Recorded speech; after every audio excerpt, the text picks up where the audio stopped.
अस्सलाम वालेकुम नाज़रीन, आप देख रहे हैं हमारा यूट्यूब चैनल और मैं हूँ सुबारिया रहमान। दुनिया भर में मुकीम कश्मीरी आज यौम सियाह मना रहे हैं, जिसका मकसद दुनिया को ये वाज़िया पैगाम देना है कि भारत ने जम्मू और कश्मीर पर गैर कानूनी तौर पर कब्जा कर रखा है। 27 अक्टूबर 1947 को जम्मू और कश्मीर पर भारतीय फौज की जारियत और नरेंद्र मोदी की फस्ताई भारतीय हुकूमत की तरफ से 5 अगस्त 2019 को मकबूजा कश्मीर की खसूसी हैसियत की मनसूखी की मजम्मत के लिए आज आजाद जम्मू कश्मीर, पाकिस्तान और दुनिया भर में एहतजाजी मार्च, रैलियां और सेमिनार मुनक्किद किए जा रहे हैं। भारत ने 27 अक्टूबर 1947 को तकसीम बरसगीर के मंसूबे की खुली खिलाफ वर्जी करते हुए श्रीनगर के हवाई अड्डे पर फौज उतारकर जम्मू और कश्मीर पर गैर कानूनी तौर पर कश्मीरियों की ख्वाहिशात के खिलाफ कब्जा जमा लिया था। 27 अक्टूबर जम्मू और कश्मीर की तारीख का एक स्याह तरीन दिन है। भारतीय जबरो इस्तेबदाद कश्मीरियों के जज्बे आजादी को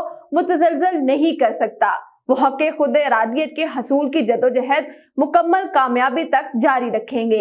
आलमी बरादरी को चाहिए कि वो मकबूजा जम्मू और कश्मीर में भारतीय मज़ालिम पर मुजरिमाना खामोशी तर्क करे और भारत को अक़वाम मुत्तहिदा की सलामती कौंसिल की करारदादों के मुताबिक कश्मीरियों को उनका हक़ खुद इरादियत देने पर मजबूर कराने के लिए अमली इक़दामात करे।